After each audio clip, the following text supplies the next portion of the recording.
7월의 어느 늦은 오후, 충청남도의 한 농부인 박씨 아저씨가 물고기를 잡기 위해 작은 개울을 따라 연못으로 향했다. 흙탕물은 종이처럼 고요했다. 아저씨는 오늘도 여느 때와 같은 평범한 날이라고 생각했다. 하지만 그때 유난히 살이 찐 검은 메기떼가 낡은 배수관 주위에 모여있는 것을 발견했다. 고인 물에서는 이상한 냄새가 풍겨왔다. 운이 좋군. 아저씨는 물고기떼를 만나게 될 것이라 생각하며 속으로 기뻐했다. 몇 마리를 건져 올렸지만 그 물을 더 깊이 넣었을 때 등골이 오싹해지는 느낌이 들었다. 그물이 단단하고 매끄러운 둥근 무언가에 걸린 것이다. 아저씨가 그것을 끄집어냈을 때 그는 그 자리에 얼어붙었다. 진흙투성이의 하얀 사람의 두개골이 배수관 바닥에서 떠오른 것이다. 텅 빈 두 눈구멍이 마치 자신을 꿰뚫어 보는 것 같았다. 박씨 아저씨는 비명을 지르며 뒷걸음질 쳤다. 세상에, 사람이 죽었어! 여기 사람이 죽어있어! 그 비명은 고요한 공간을 갈기갈기 찢어놓았다.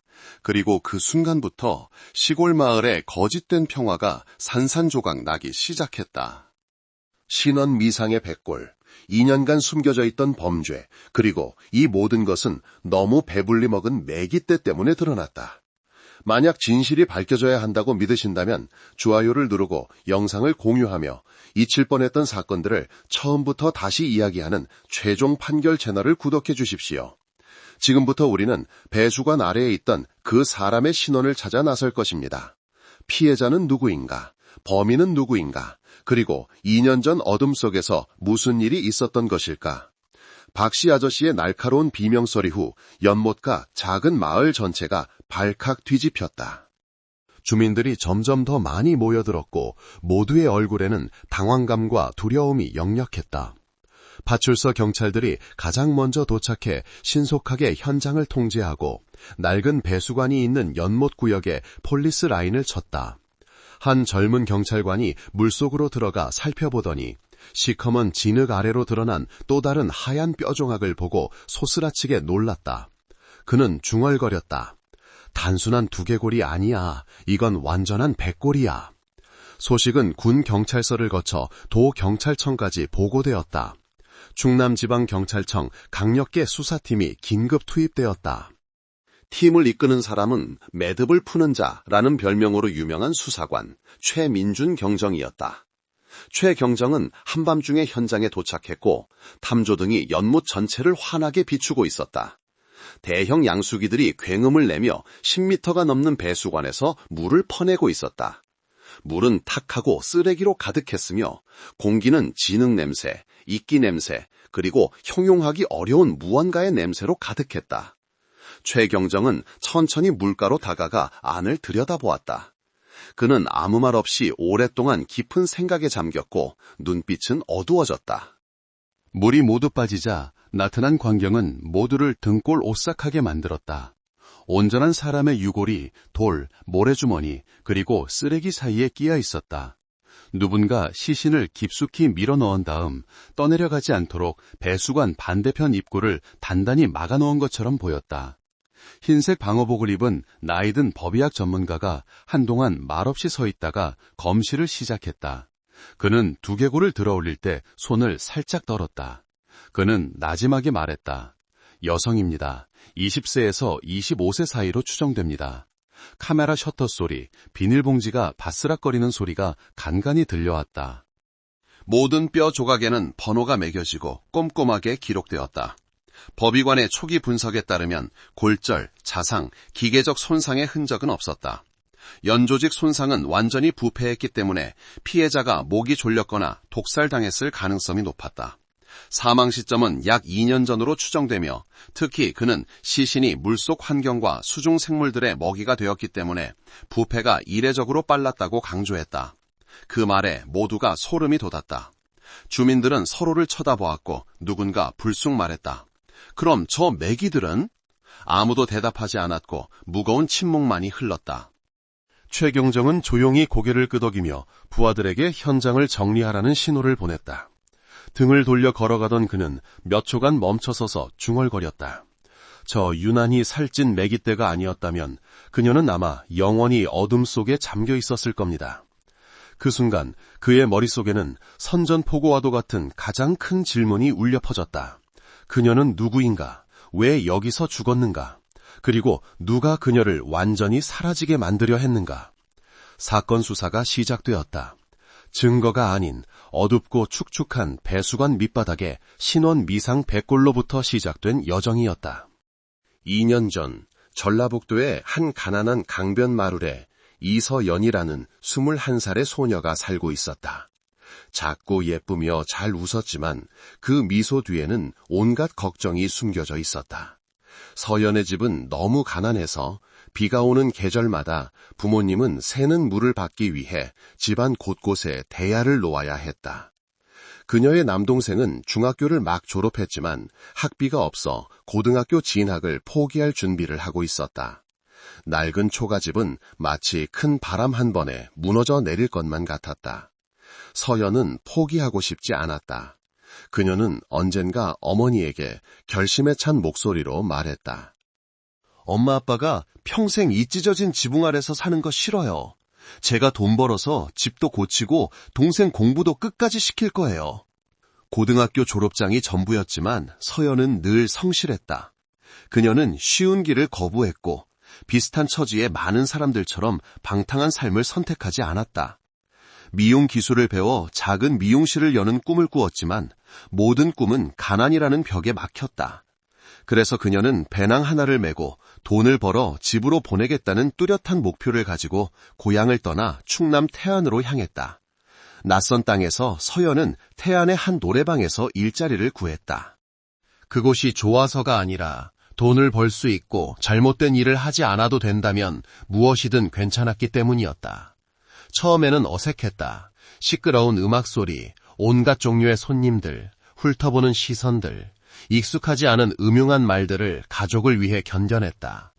매일 밤 일이 끝나면 그녀는 집으로 문자를 보냈다. 오늘 좀 힘들었지만 괜찮아요 엄마, 걱정 마세요. 다음 주에 돈 붙이면 동생 책 사주세요. 이 평범한 문자 메시지들은 책임감 가득한 마음을 가진 순박한 시골 소녀의 증거였다.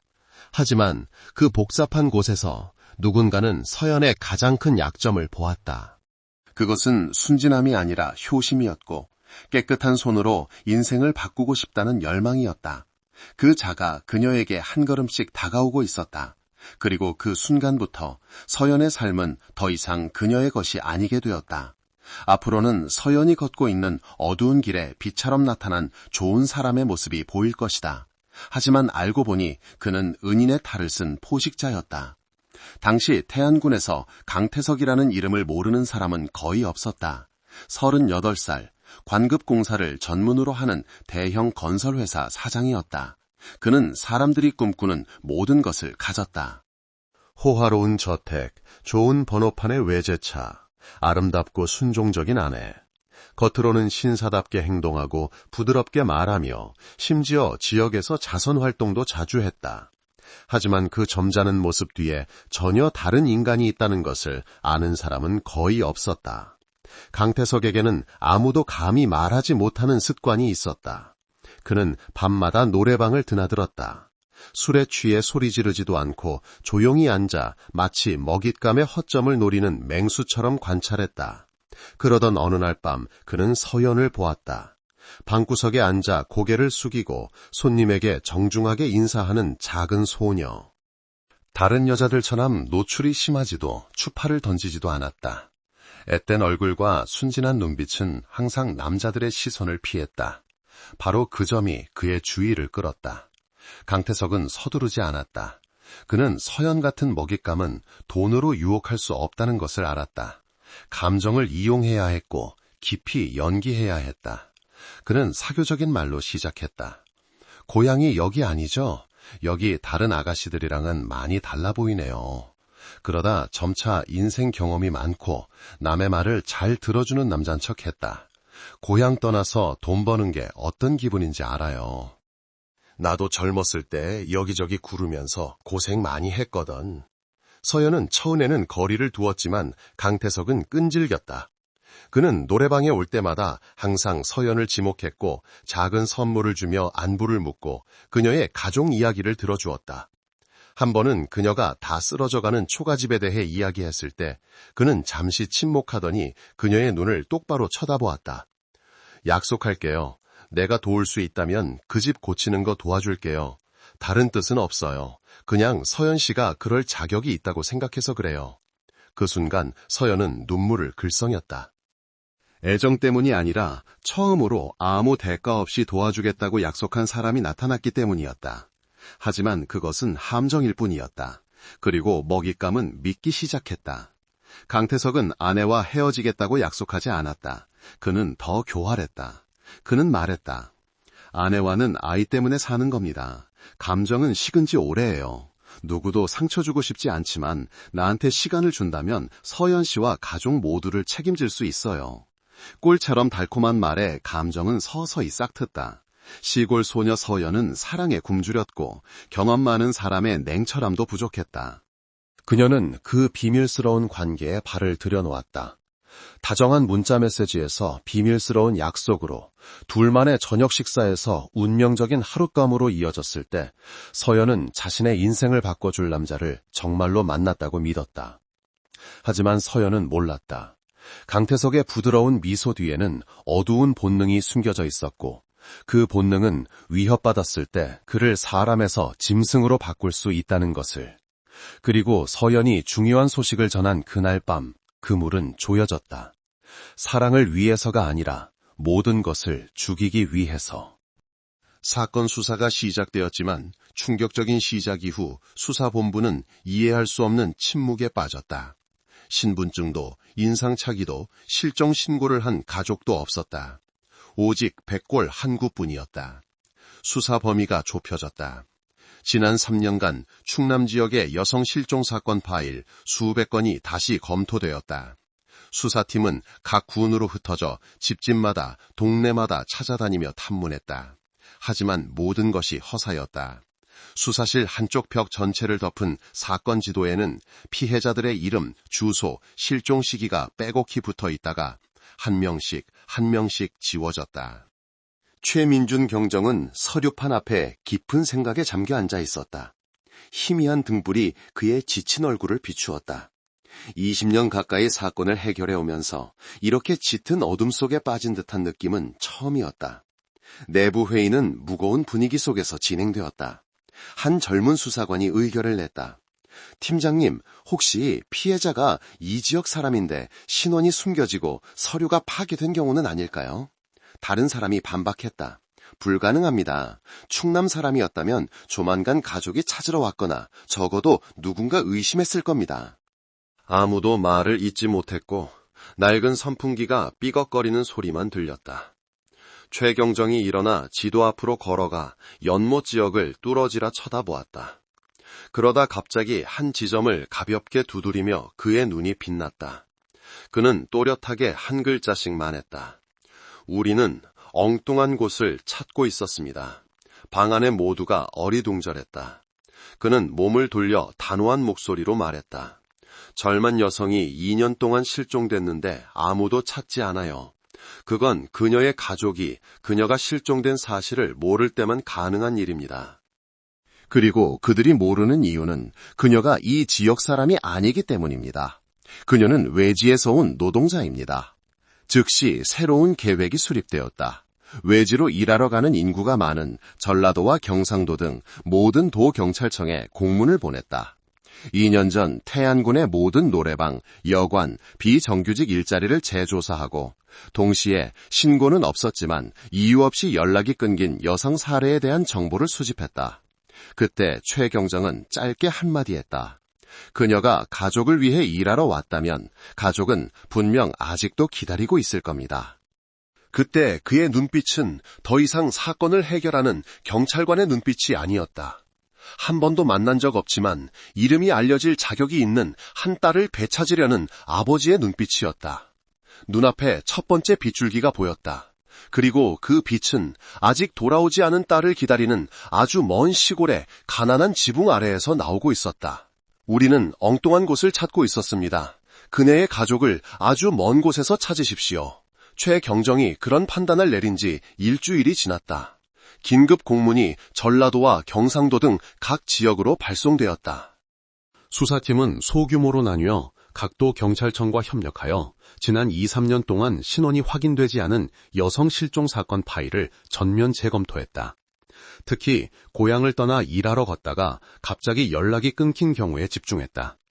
한편 태안에서는 형사들이 2020년부터 2021년 사이 폐업하거나 주인이 바뀐 노래방, 여관, 미용실, 비정규 노동시설을 은밀히 조사했다. 아무도 피곤해하지 않았고 아무도 포기하지 않았다. 누군가 말했다. 이상하네. 우린 아직 그녀가 누군지도 모르는데 왜 이렇게 진실을 찾고 싶어 하지? 다른 수사관이 가볍게 웃으며 말했다. 아무도 그녀의 이름을 모른다는 바로 그 사실 때문에 우리가 더 노력해야 하는 거야. 그리고 8월 초에 무더운 어느 오후 전북지방경찰청에서 온 한 통보에 수사팀 전체가 숨을 죽였다. 전북 부안군의 한 가정에서 딸 이서연이 2년 전 충남으로 일하러 간 뒤 연락이 두절되었다고 신고한 적이 있다는 내용이었다. 서류, 증명사진, 연락 두절 시점이 등골이 서늘할 정도로 일치했다. 최경정은 이메일로 전송된 낡은 사진 한 장을 들었다. 사진 속 소녀는 머리를 높이 묶고 흰 셔츠를 입은 채 미소 짓고 있었다. 그는 오랫동안 사진을 바라보다가 나지막이 말했다. 서연아, 드디어 이름을 찾았구나. 최경정이 직접 이끄는 수사팀이 그날 밤 즉시 파견되었다. 이야기가 시작된 곳으로, 그리고 어쩌면 강가의 가난한 한 가족의 기나긴 기다림이 끝날 곳으로 향했다. 터널 끝에서 희미한 빛이 보였다. 그리고 이번에 그 빛은 형체가 있고 감정이 있으며 서연이라는 이름을 가지고 있었다. 다음 날 아침 충남에서 온 수사팀은 거의 200km를 달려 전북 부안군의 한 마을에 도착했다. 그들 앞에는 작은 개울가에 위태롭게 서 있는 허름한 집 한 채가 있었다. 지붕은 비닐과 낡은 양철로 기워져 있었다. 마당에서는 깡마른 남자가 마른 나뭇가지를 패고 있었고 백발이 성성한 여자는 몸빼바지를 입고 쌀을 씻고 있었다. 수사팀이 신분을 밝히고 서열에 대해 묻자 여자는 그 자리에 멈춰섰다. 손에 들고 있던 쌀 바가지가 땅에 떨어지며 쌀뜨물이 쏟아졌다. 그녀는 자신의 귀를 믿을 수 없다는 듯 속삭였다. 무슨 말씀이세요? 우리 딸 서연이 소식이라도 있는 건가요? 최경정은 가볍게 고개를 끄덕였다. 그는 바로 사실을 말하지 않고 부드러운 목소리로 말했다. 몇 가지 확인할 정보가 있어서 가족분들을 뵙고자 왔습니다. 저희에게 서연 양에 대해 이야기해 주실 수 있겠습니까? 전등 하나 없는 어두컴컴한 집안에서 그들은 삐걱거리는 나무 식탁 주위에 둘러앉았다. 아버지는 녹슨 깡통 상자 하나를 가져왔다. 그 안에는 낡은 사진 몇 장, 흰 셔츠 한 벌, 그리고 낡아빠진 학생증이 들어있었다. 어머니는 떨리는 손으로 사진을 들었다. 이건 애가 고등학교 3학년 때예요. 참 착한 아이였어요. 자기 자신을 위해서는 아무것도 바라지 않았고 오직 집 고치고 동생 공부시킬 돈만 바랐죠. 아버지의 목소리가 메었다. 그해 5월에 충남으로 갔어요. 일자리 구해서 돈 붙여준다고 했죠. 그런데 그해 설 지나고부터 전화가 안 되더라고요. 우린 그냥 걔가 우리한테 화나서 영영 떠난 줄 알았어요. 최경정은 주먹을 꽉 쥐었다. 그의 눈은 식탁 위 액자를 꿰뚫어 볼 듯이 응시했다. 그녀였다. 틀림없이 그녀였다. 가족은 DNA 샘플 제공에 동의했다. 일주일 후 국립과학수사연구원의 결과가 최경정의 손에 도착했다. 태안 연못 배수관 밑에서 발견된 백골은 이서연이 맞았다. 소식을 들은 어머니는 집문 앞에서 주저앉아 가슴을 치며 울부짖었다. 세상에, 아가, 왜 돌아왔으면서 엄마한테 아무 말도 안 했니, 서연아? 그 울음소리는 집안의 무거운 공기를 찢어놓았다. 아버지는 딸의 액자를 꼭 껴안은 채 말없이 앉아 있었다. 강바람이 불어와 흐느낌 소리를, 그리고 2년간의 헛된 기다림을 싣고 날아갔다. 최경정은 문턱에 서서 아무 말도 하지 않았다. 지붕 틈으로 스며든 바람이 그의 어깨 위로 잿빛 햇살 한 줄기를 떨어뜨렸다. 그는 자신에게 말하듯 작게 읊조렸다. 마침내 신혼 미상의 백골이 이름을 찾았지만 그 이름은 결코 아물지 않을 고통의 시작이 되었다. 백골의 신원이 이서연으로 확인된 후 모든 수사 방향은 단 하나의 질문으로 집중되었다. 그녀와 마지막으로 접촉한 사람은 누구인가? 서연과 함께 일했던 노래방 동료들이 경찰서로 소환되었다. 단편적인 진술들 속에서 한 사람의 이름이 점차 떠올랐다. 강태석. 노래방에 자주 드나들며 특히 서연에게 관심을 보였던 남자였다. 한 전직 직원이 회상했다. 그 사람 엄청 젠틀했어요. 처음엔 그냥 서연이를 불쌍하게 여기는 줄 알았는데 나중엔 둘이 몰래 문자 주고받고 따로 만나더라고요. 서연을 마지막으로 본 때를 묻자 그녀는 고개를 저었다. 그해 설에 서연이가 그 남자가 자기랑 자기 가족까지 다 책임져 주기로 약속했다고 말했어요. 그리고 그 사람 만나러 간다고 나간 뒤로 소식이 끊겼어요. 강태석은 즉시 제1 용의자가 되었다. 하지만 가장 큰 문제는 2년이 지난 지금 어떠한 물리적 증거도 남아있지 않다는 것이었다. 강태석은 조사를 받으러 와서 모든 관련성을 깨끗이 부인했다. 그 아가씨를 알았던 건 맞지만 일 그만둔 지 오래됐어요. 살았는지 죽었는지 내가 어떻게 합니까? 근거도 없이 저한테 엮지 마세요. 그의 대답은 차갑고 태연했다. 그는 모든 흔적이 지워졌다고 믿었기에 자신만만했다. 최경정은 아무 말도 하지 않았다. 그는 진실이 때로는 아무도 생각지 못한 곳에 있다는 것을 알았다. 그때 한 젊은 수사관이 제안했다. 팀장님, 피해자 가족이 낡은 휴대폰을 보관하고 있던데 혹시 그 안에 단서가 남아있지 않을까요? 희미한 희망의 빛이 보였다. 화면에 금이 가고 배터리가 부풀어 오른 낡은 흰색 휴대폰을 아버지가 떨리는 손으로 서랍에서 꺼냈다. 이걸 가지고 갔다가 설 지나고 엄마한테 다시 보내줬어요. 그때부터 연락이 끊겼죠. 휴대폰에는 유심칩이 없었고 전원도 켜지지 않았지만 디지털 포렌식 전문가들이 나섰다. 그들은 기기를 분해하고 내장 메모리에서 원시 데이터를 추출하여 전문 장비로 직접 접근했다. 이서연의 카카오톡 계정이 부분적으로 복원되었다. 대부분의 데이터는 삭제되었지만 완전히 사라지지는 않았다. 서버 캐시 메모리에서 메시지 조각들이 나타나기 시작했다. 서연과 강태석이 주고받은 달콤한 사랑의 속삭임들, 데이트하며 몰래 찍은 사진들, 그리고 서연이 임신 사실을 알리는 메시지와 이어지는 위기의 대화들. 나 이 아이 지킬 거예요. 오빠가 책임지지 않으면 오빠 집에 찾아가서 확실히 얘기할 거예요. 전 아무것도 필요 없어요. 그냥 오빠가 날 남처럼 대하지 않았으면 좋겠어요. 그리고 마침내 2021년 2월 21일 19시 37분에 서연이 보낸 마지막 메시지. 지금 연못으로 가는 길이야. 오래 기다리게 하지 마. 그 메시지가 화면에 나타났을 때 수사팀 전체가 침묵했다. 최경정은 천천히 고개를 끄덕였다. 결국 그놈이 그녀를 자기가 선택한 장소로 불렀군. 모든 것을 묻어버릴 장소로. 하지만 그녀 자신이 죽음의 저편에서 마지막 흔적을 남긴 것이었다. 2년간의 침묵은 말이 아닌 데이터, 완전히 파괴될 수 없는 디지털 유령들에 의해 깨졌다.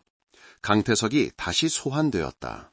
이번에도 그는 흰 셔츠에 금장 시계를 차고 마치 익숙한 회의에 들어가는 것처럼 자신감 있는 걸음걸이로 평정을 유지했다. 최민준 경정 맞은편에 앉은 그는 사교적인 미소를 지었다. 또 그 아가씨 얘깁니까? 말씀드렸잖아요. 걔가 일 그만두고 실종된 게 저랑 무슨 상관입니까? 최경정은 대답하지 않았다. 그는 그저 강태석을 조용히 바라보았다. 그의 눈빛은 마치 눈앞의 얼굴에 씌워진 위장의 겹을 하나씩 벗겨내는 것처럼 날카로웠다. 신문은 아무렇지 않은 듯한 질문들로 시작되었다. 이서연 씨와 마지막으로 연락한 게 언제인지 기억합니까? 태안 연못에 혼자 가본 적이 있습니까? 2021년 2월 21일 밤에 어디에 있었는지 기억합니까? 강태석은 미리 연습이라도 한 듯 술술 대답했다. 공사 현장에서 손님 접대하느라 바빴습니다. 증인도 있습니다. 제가 걔를 해칠 이유가 전혀 없습니다. 잠시 후 최 경정은 책상 위에 USB 하나를 올려놓고는 기술팀 주군에게 고개를 끄덕였다. 프로젝터가 켜지고 카카오톡 메시지들이 큰 화면에 하나씩 나타났다. 아무도 말하지 않았다. 화면에서 나온 빛이 강태석의 얼굴에 비쳤고 그의 얼굴은 점차 창백해지기 시작했다. 이게 어떻게 아직도 남아있죠? 내가 다 지웠는데? 그의 목소리가 갑자기 멈칫했고 이마에는 땀이 맺히기 시작했다. 최경정은 자리에서 일어나 천천히 다가갔다. 당신이 나눈 사랑의 메시지들, 그녀와 함께 찍은 사진, 그리고 그녀가 임신 소식을 알린 메시지, 마지막으로 연못에서 만나자는 약속까지 전부 여기 있어. 강태석은 침을 삼켰다. 그의 손이 떨렸고 손가락은 책상 모서리를 꽉 움켜쥐었다. 아닙니다. 내가 아니에요. 걔가 거짓말한 겁니다. 나를 협박한 거라고요. 최경정은 반박하지 않았다. 그는 그저 나지막하지만 강태석의 이성을 망치로 내리치는 듯한 목소리로 말했다. 그녀는 혼자 연못에 가지 않았소. 그곳이 자기가 죽을 장소라는 걸 몰랐지. 하지만 당신은 아주 잘 알고 있었지, 안 그렇소? 강태석은 책상에 머리를 박았다. 방 전체가 숨을 죽였다. 1분, 그리고 2분. 그가 흐느끼기 시작했다. 목구멍에서 터져나오는 듯한 메인 목소리였다. 죽일 생각은 없었어요. 그냥 조용히 시키고 싶었을 뿐입니다. 걔가 집에 찾아와서 아내랑 애들한테 다 말하겠다고 해서 빌었는데도 듣지 않았어요. 그는 울었지만 그것은 피를 씻어낼 수 없는 눈물이었다. 목을 조르고 나니 정신이 없었어요. 시신을 자루에 담아 연못으로 옮겼습니다. 그렇게 하면 끝날 줄 알았어요. 아무도 모르고 아무도 찾지 않고 영원히 진흙 속에 묻힐 거라고 생각했습니다. 최경정은 주먹을 쥐었다. 그의 목소리는 단호해졌다. 진흙 속에 영원히 묻힐 수 있는 범죄는 없어. 당신이 끝이라고 생각했던 그것이 바로 최종 판결의 시작이었지. 카메라는 땀으로 젖어 초췌하고 창백해진 강태석의 얼굴을 천천히 비췄다. 모범적인 기업가의 가면은 공식적으로 산산조각 났다. 대전지법원 서산지원은 강태석에게 살인, 사체 은닉 및 유기 혐의로 사형을 선고했다. 법정은 쥐 죽은 듯 조용했고 카메라는 아래쪽 2줄의 좌석을 천천히 훑었다. 서연의 부모님은 고된 삶이 새겨진 얼굴로 거친 손을 서로 꽉 잡고 있었다. 판결이 선고되자 아버지는 고개를 숙였고 어머니는 눈물을 글썽이며 소리내 울지 않고 그저 속삭였다. 봤지 우리 딸.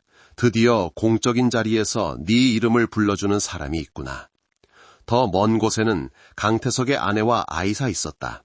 아내는 어린아이를 안고 있었고 울지 않는 얼굴은 남편이 어떤 사람이 되었는지 이해하지 못하는 듯 멍했다. 아이는 주위를 둘러보며 천진난만하게 물었다. 엄마, 아빠는 왜 집에 안 와? 정의는 실현되었지만 이 사건에는 승자가 없었다. 꿈이 있고 효심이 깊었던 한 젊은 여성이 억울하게 세상을 떠났다. 한 가족은 딸을 잃었고 다른 가족은 남편과 아버지를 잃었다. 판결은 집행되었지만 그 상처는 여전히 남아있다. 카메라는 진실이 한때 진흙 밑에 깊이 묻혔던 연못으로 돌아간다. 이제 수면은 다시 평온해졌고 매기떼는 예전처럼 한 곳에 모여들지 않는다. 단호하지만 느린 내레이션이 울려 퍼진다. 범죄는 계산되고 은폐될 수 있습니다. 하지만 진실은 아무리 오래 묻혀 있더라도 결국 다시 돌아올 길을 찾습니다. 때로는 사람이 서로의 가면을 벗기는 것이 아니라 바로 자연히 목소리를 낼 때가 있습니다. 만약 이런 이야기들이 귀 기울여 듣고 기억될 가치가 있다고 생각하신다면 좋아요를 누르고 영상을 공유하며 최종 단결 채널을 구독하는 것을 잊지 마십시오. 왜냐하면 저 너머 어딘가에는 아직 제 이름으로 불리지 못한 진실들이 남아있기 때문입니다. 여러분은 지금 어디에서 이 이야기를 듣고 계신가요? 오늘 이야기 어떻게 들으셨는지 궁금하네요. 댓글로 여러분의 생각을 알려주세요. 언제나 여러분의 삶에 평안과 행복이 가득하기를 진심으로 기원합니다. 혹시 여러분에게도 나누고 싶은 특별한 사연이나 재미있는 이야기가 있다면 주저하지 말고 저희에게 보내주세요. 모두의 이야기를 기다리겠습니다.